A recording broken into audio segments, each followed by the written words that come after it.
आइए बच्चों, स्वागत के साथ वापस आते हैं पंचम पाठ के शेष भाग आधुनिकी पर। पंचम पाठ जिसका शीर्षक था भारत महिमा, उसी का शेष भाग आधुनिकी में 3 श्लोक दिए गए हैं, प्रथम, द्वितीय और तृतीय। इन तीनों का अर्थ जानते हैं।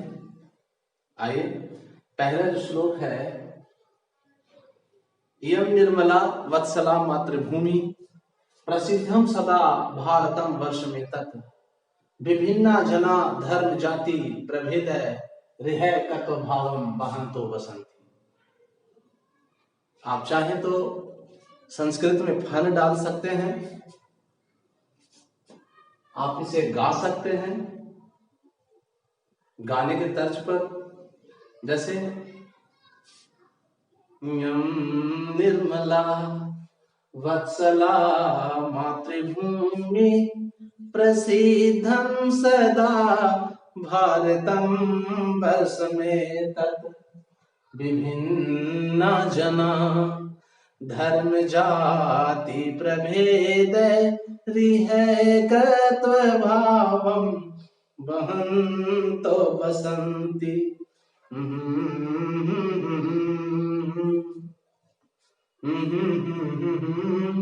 ये तर्ज है, आप इस पर इसको गा सकते हैं, पढ़ने में मजा है, अच्छा लगे। यं निर्मला वत्सला मातृभूमि प्रसिद्धं सदा भारतं वर्षमेतत्। इयं निर्मला, यह पवित्र, निर्मल, वत्सला, वत्सल, मातृवत्सल, यह पवित्र और ममतामयी, वत्सल्य जिसमें हो, वात्सल्य का गुण, मातृभूमि, मातृभूमि, प्रसिद्धम सदा, प्रसिद्ध है सदा, हमेशा से, भारतम वर्षमेतत्, भारतवर्ष के रूप में। यह पवित्र और ममतामयी मातृभूमि हमेशा से भारतवर्ष के रूप में प्रसिद्ध है। यं निर्मला, यह पवित्र, वत्सला और ममतामयी मातृभूमि, मातृभूमि, प्रसिद्धम सदा, हमेशा से प्रसिद्ध, एक साथ, प्रसिद्धम सदा, हमेशा से प्रसिद्ध है, भारतम वर्षमेतत्, भारतवर्ष के रूप में। यानी यह पवित्र और ममतामयी मातृभूमि हमेशा से भारतवर्ष के रूप में प्रसिद्ध है। विभिन्ना जना धर्म जाति प्रभेद रिहकत्व भावं वहन्तो बसंती। जहां विभिन्न जना, भिन्न भिन्न प्रकार के लोग, भिन्न भिन्न प्रकार के लोग, धर्म जाति प्रभेद, धर्म और जाति का भेदभाव किए बिना,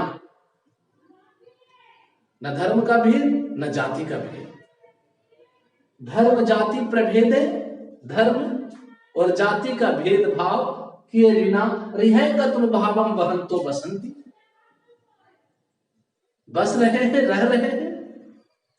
रिहकत्व भाव, एकता की भावनाओं के साथ, वहन्तो, मिलजुल कर, यानी एकता की भावनाओं के साथ मिलजुल कर रह रहे हैं। फिर से दूसरे लाइन पे आते हैं, विभिन्ना जना, जहां भिन्न भिन्न प्रकार के लोग, धर्म जाति प्रभेद, धर्म और जाति का भेदभाव किए बिना, रिहकत्व भावम, एकता की भावनाओं के साथ, वहन्तो, मिलजुल कर बसंती रह रहे हैं। एक बार पूरे का अर्थ देख लेते हैं बच्चों। यह पवित्र और ममतामयी मातृभूमि हमेशा से भारतवर्ष के रूप में प्रसिद्ध रही है। जहां, चाहे तो आगे जोड़ लीजिएगा बुक में, जहां विभिन्न प्रकार के लोग, भिन्न विभिन्न जन्म, भिन्न प्रकार के लोग धर्म और जाति का भेदभाव किए बिना एकता की भावनाओं के साथ मिलजुल कर रह रहे हैं। आगे बढ़ते हैं अगले श्लोक पर बच्चों।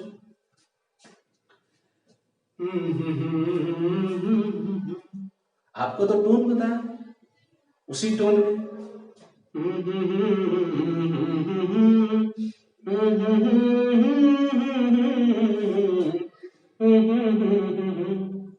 तुम अगर साथ दें, इसी धुन पे इस पे ले जाइए। विशाल सुमदिया धरा भारतीया सदा सेविता सागरे रम्य रूपा बने पर्वते निर्झरे भव्य भूति महंती भीरेसा सुभा चापगा भी। फिर से पढ़ते बच्चों। विशाल स्मदीया धरा भारतीया सदा सेविता सागरे रम्य रूपा बने पर्वते निर्झरे भव्य भूति वहंती भीरेसा सुभा चापगाभी। विशाल अस्मदीया धरा भारतीया, अस्मदीया भारतीया धरा विशाला, अन्वय करते हैं। अस्मदीया भारतीया धरा, हमारी भारत की धरती, विशाला विशाल है, हमारे भारत की धरती विशाल है। अगले लिए ले जाते हैं। सदा सेविता सागरे रम्य रूप, सदा जो हमेशा से, सेविता सेवित है, सेवित है मतलब भारत की सेवा में लगे हैं। कौन कौन? सागरे, सागर ना, सागर लगे हैं, पर्वत लगे हैं, झरने लगे हैं, बहुत लगे हैं। बचपन के क्लासों में आपने छोटे छोटे क्लासों में पढ़ा है, गाना भी सुना है कि उत्तर में रखवाली करता पर्वत राज विराट है और दक्षिण में चरणों को धोता सागर का सम्राट है। तो सागर इसकी चरणों को पखार रही है। आप समझ लीजिए कि सदा सेविता, हमेशा से सेवित है। सागर है रंग रूपा, रमणीक सागरों से, रमणीक सागरों से, जो हमेशा से, रमणीक मतलब सुंदर सागरों से सेवित है। और भी सेवा करने में लगे हैं। कौन कौन लगे हैं? बोला बने पर्वत है, इसमें जोड़ लेंगे, वनों से सेवित है, पर्वत है पर्वतों से सेवित है, निर्झर है झरनों से सेवित है, भव्य भूति धन्य धान्य से परिपूर्ण, ऐश्वर्य से परिपूर्ण, धरती से सुशोभित है, आपगा भी शुभापगा भी, सुंदर सुंदर बहंती भी रेशा, बहती हुई सुंदर सुंदर आपगा भी नदियों से सेवित है। यानी ये पर्वत, ये वन, ये झरने, ये धन धान्य से परिपूर्ण धरती, सुंदर सुंदर बहती हुई नदियां और सागर, ये सब हमारी मातृभूमि की यानी भारत माता की सेवा में लगी है, उनसे सेवित है। ये भारत की महिमा है। तो आधुनिक रचनाकारों ने जो वर्णन किया, भारत की महिमा का गुणगान किया, वो इस प्रकार दूसरे श्लोक में विशाल स्मदीया धरा भारतीय सदा सेविता सागरे रम्य रूपा। हमारे भारत की धरती विशाल है, जो हमेशा से, सदा सेविता, जो हमेशा से, सबका नाम बारी बारी से लिख लेंगे। हमेशा से सागर, वन, पर्वत, झरने, ऐश्वर्य से युक्त धरती, सुंदर सुंदर नदियां बहती हुई, और बहती हुई सुंदर नदियों से सेवित है। बाद में जाके सब कुछ लिखने के बाद आप सेवित को लिख देंगे। अर्थ ऐसे कर लेंगे कि हमारे भारत की धरती विशाल है, ऊपर में कोई दिक्कत नहीं होगी। विशालस्मदीया धरा भारतीय, हमारे भारत की धरती विशाल है, जो हमेशा से आप चाहे तो जोड़ लेंगे पीछे, अगर भूल जाओगे बच्चों उसके लिए, जो हमेशा से सागरों, रमणीक सागरों लिख दे, सुंदर रमणीक, जो हमेशा से रमणीक सागरों, वनों, पर्वतों, झरनों, ऐश्वर्य युक्त धरती और बहती हुई सुंदर सुंदर नदियों से सेवित है। यह नदियों के द्वारा सेवित है। एक बार फिर से जान लेते हैं।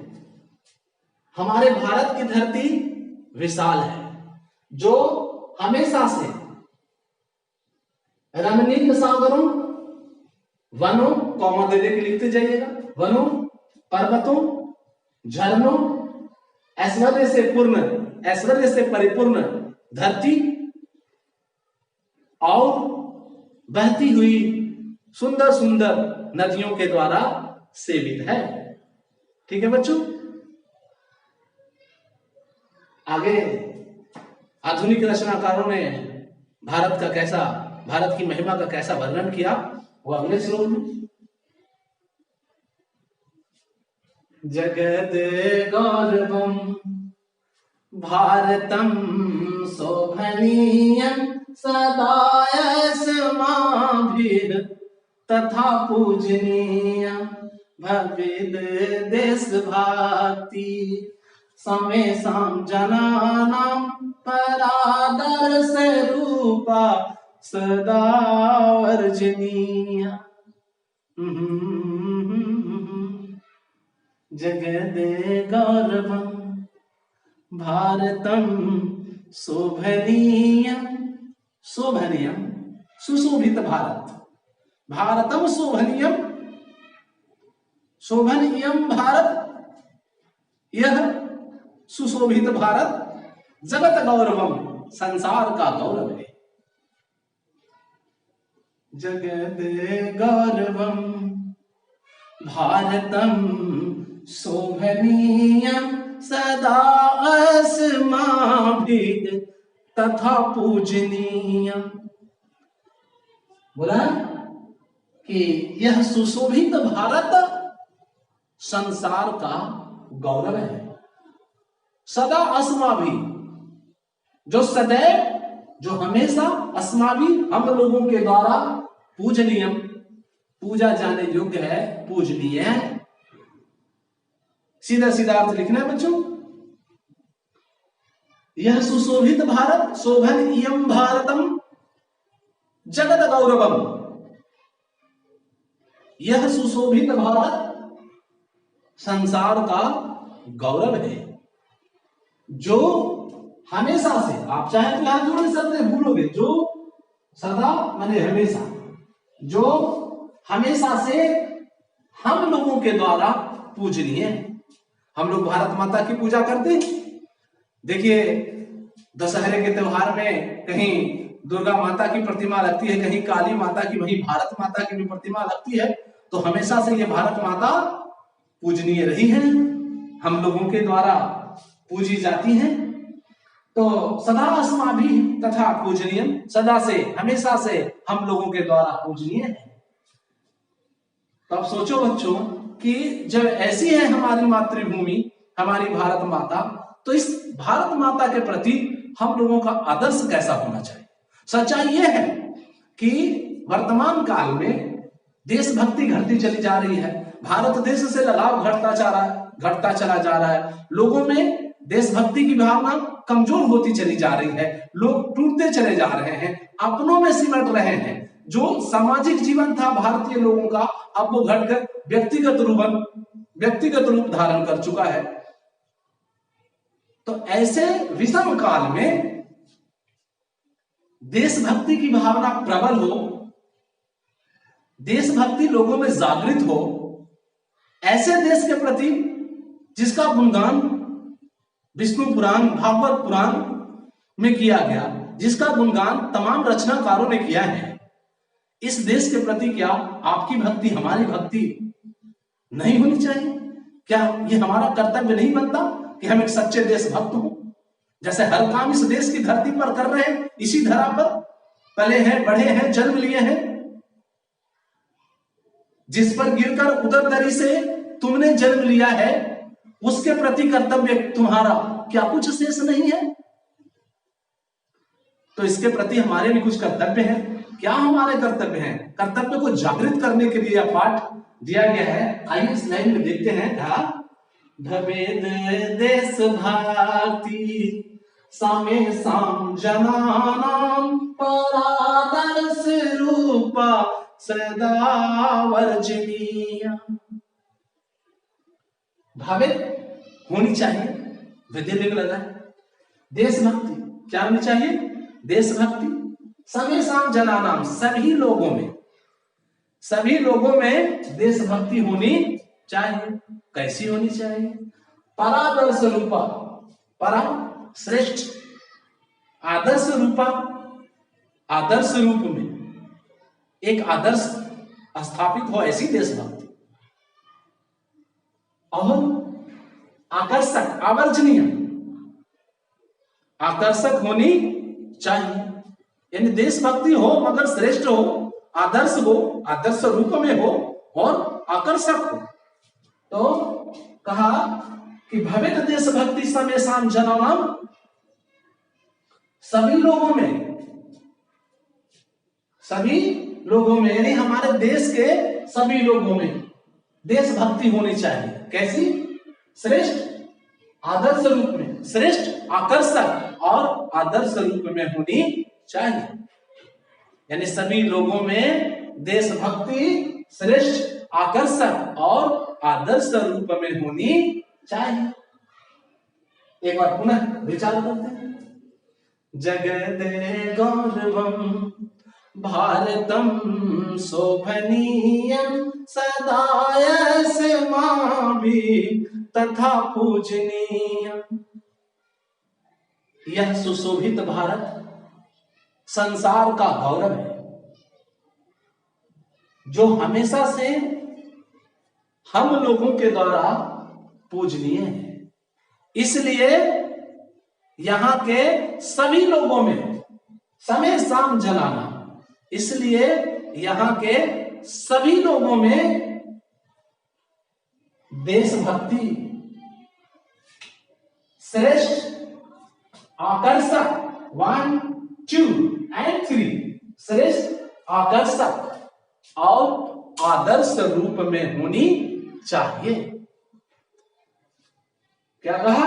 इसलिए भूल जाओगे बच्चों, इसलिए यहां पर इसलिए जोड़ है, इसलिए यहां के सभी लोगों में समेषाम जनाना, इसलिए यहां के सभी लोगों में देशभक्ति श्रेष्ठ, आकर्षक और आदर्श रूप में होनी चाहिए। तो ये था हमारा चैप्टर बच्चों। और कोई परेशानी हो संपर्क कर सकते हैं। साथ ही बहुत सारे बच्चों की शिकायत है, ये आती रहती है, हमसे फोन करते रहते हैं कि सर हमारे यहाँ नहीं पहुंचा, हमारे यहाँ नहीं पहुंचा। तो आप जो है